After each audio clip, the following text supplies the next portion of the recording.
Bueno, pues muy atentos a lo que está pasando en Ucrania. Vamos a escuchar en los próximos minutos al propio Volodymyr Zelensky. Antes vamos a mirar también a la situación en Venezuela. Carlos, me gustaría preguntarte por las últimas palabras de Donald Trump, el presidente de Estados Unidos, que amenazaba con una intervención por tierra. Se habla de que Maduro incluso podría exiliarse a Turquía. ¿Cómo ves estas informaciones que están apareciendo en torno a Venezuela, Carlos?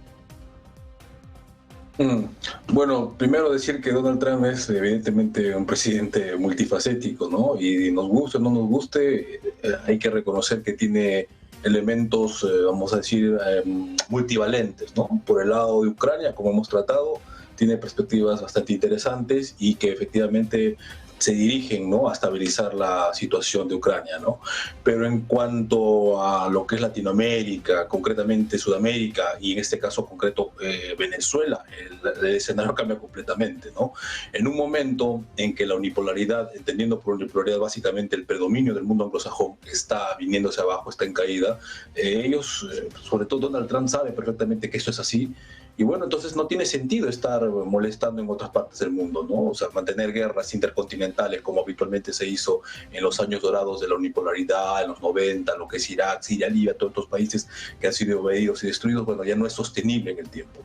Tiene problemas dentro y lamentablemente, ¿no?, como bien enseñaba Kenneth Waltz, ¿no?, si un país tiene problemas al interior, no puede proyectar una buena imagen, no puede proyectar poder e influencia al exterior. Entonces, consciente de esa realidad, ¿qué sucede, no? Hay lo que mencioné más o menos hace un momento, hay un repliegue estratégico de un Estados Unidos que entiende poco a poco que ya por lo menos bajo la administración Trump, sabe Dios quién venga luego, pero por lo menos bajo su administración entiende de una manera realista que ya va a seguir siendo un polo importante. Por supuesto, no es como piensan muchos que va a pasar a un segundo plano, que va a dejar de ser potencia. No, va a seguir siendo un polo importante, una potencia importante, pero ya no va a ser imponente.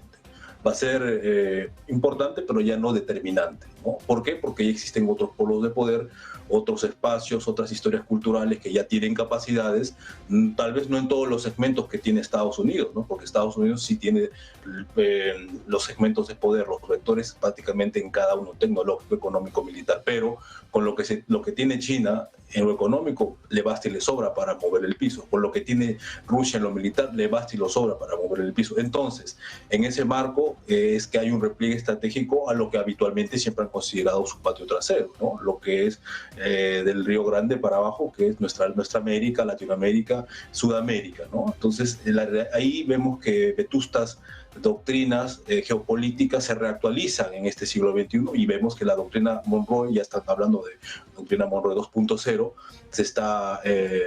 está muy más vigente que nunca, ¿no? No olvidemos las palabras de esta señora Laura Richardson, que es la actual jefa del Comando Sur, ¿no? Hace 2 años aproximadamente, año y medio, mencionaba que sin tapujos, ¿no? Cuando decían, no, sí, que somos en diversos viajes a Sudamérica, ¿no?, visitas oficiales, que estamos bendecidos, que tenemos los recursos más importantes del planeta, agua dulce, cobre, oro, litio.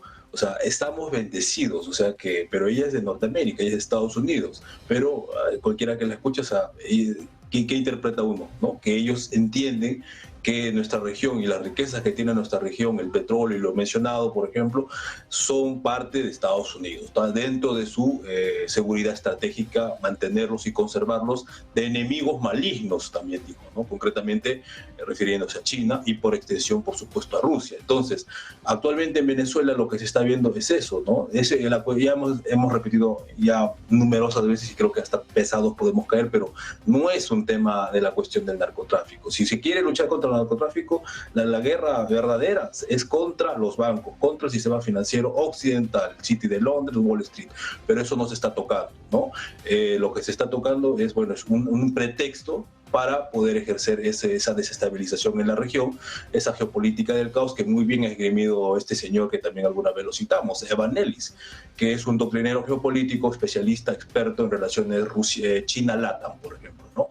Y que para variar escribe, colabora permanentemente con el Centro de Estudios Estratégicos del Ejército del Perú y con otras instancias militares de toda Latinoamérica, ¿no? Y él, en más de una ocasión, él menciona de que hay un artículo, ¿no?, que también lo cité alguna vez, bastante insidioso, ¿no? Que se llama más o menos preparación para el deterioro del entorno estratégico de América Latina y el Caribe. O sea, traducción, o sea, hacer que la vida sea imposible en esta parte del mundo para que se rompan los vínculos con las potencias revisionistas, ¿no? En este caso concreto, en Venezuela, no es casualidad que sea Venezuela, ¿no? Venezuela es el país del mundo con las reservas de petróleo más grandes del planeta probadas.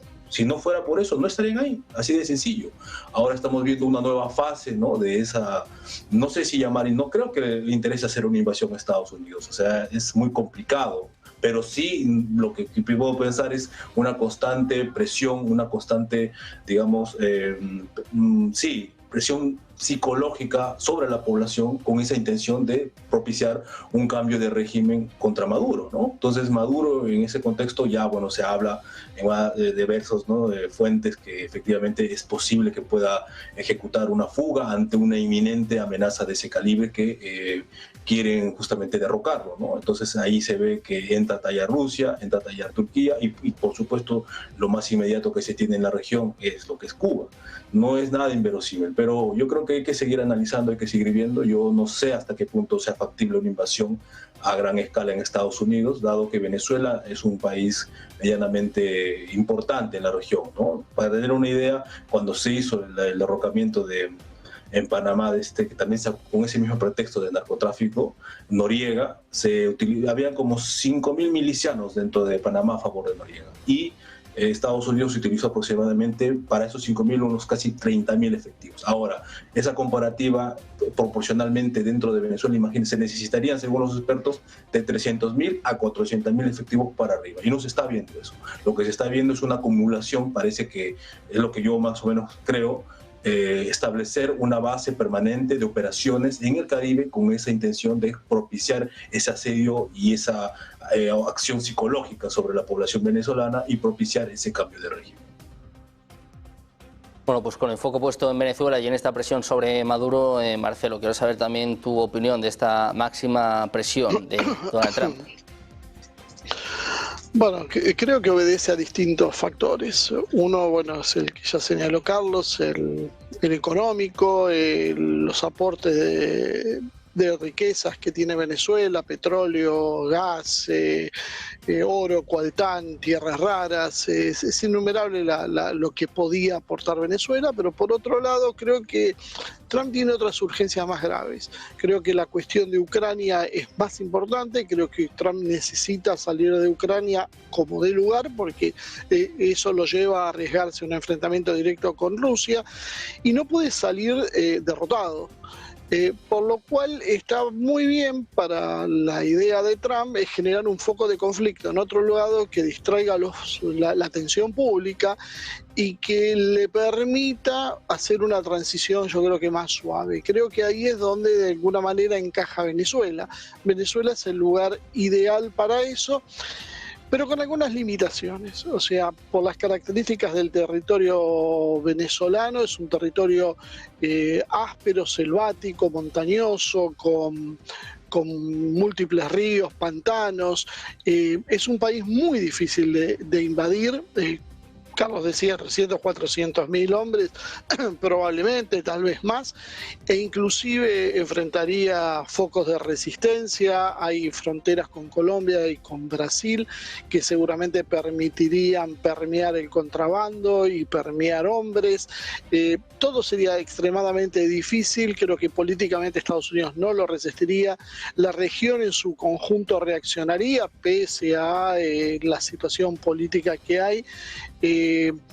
Y todo eso creo que hace en realidad que sea inviable esa operación militar. Creo que lo que puede hacer en segunda instancia son ataques puntuales, estos ataques quirúrgicos, como dicen, con cualquier excusa, tratando tal vez de descabezar las fuerzas que apoyan a Maduro, pero esto también sería muy riesgoso y a cambio de eso podría ser hundido, dañado algún destructor o algún portaaviones, dado que Venezuela tiene capacidades militares como para poner en aprietos a algún buque de la de la Marina estadounidense, y esto tendría un costo político interno demasiado grave. Otra cuestión, creo que también hay que poner en la balanza, es la presión de los exiliados venezolanos, cubanos, de los latinoamericanos en general, que tienen un profundo perfil, podríamos decir, anticomunista, si se me permite el término. Creo que el chavismo no es comunismo tampoco, pero bueno, que tienen ese perfil y que en Estados Unidos pesan sobre todo en estados claves, en los estados que muchas veces deciden inclusive votaciones presidenciales. Por lo tanto, el peso de esta comunidad y la necesidad de hacer negocios con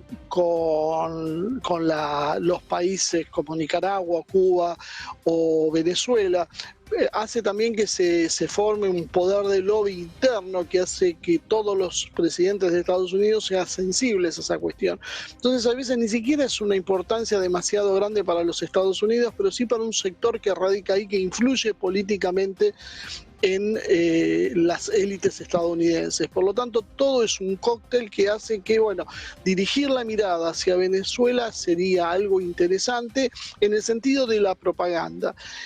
Aumentar presión, correr rumores de inteligencia, como que ahora Maduro se va a exiliar en Turquía, que todo esto apunte a degradar la estructura interna de Venezuela, porque si Venezuela sí se fractura, si aparecen grupos internos que salen a la calle, que intenten nuevamente con las guarimbas y que empiecen a aparecer fracturas dentro del propio ejército venezolano, ahí podría haber una posibilidad de que Estados Unidos fuerce un cambio de régimen. Todo va a depender entonces, creo que, de la unidad venezolana por un lado, y por otro lado que el objetivo final va a ser hacer más ruido que en realidad que obtener resultados. Creo que Trump lo que busca es que se olviden un poquito de Ucrania, que se olviden de otros conflictos, que inclusive los propios problemas internos que hay en los Estados Unidos empiecen a pasar a un segundo plano y que la gente empiece a enfocarse en otra cuestión. Y eso le permita, bueno, ir sobrellevando la situación hasta ver cómo puede ir encontrando otro tipo de soluciones más permanentes, como que la economía estadounidense vuelva a producir, a entrar en calor de vuelta, dado que, bueno, básicamente podríamos decir que está estancada y si no fuera por el fenómeno de la inteligencia artificial, directamente en recesión. Entonces creo que más que nada apunta a eso la maniobra. No imagino un escenario de una invasión estadounidense, me parece absolutamente improbable.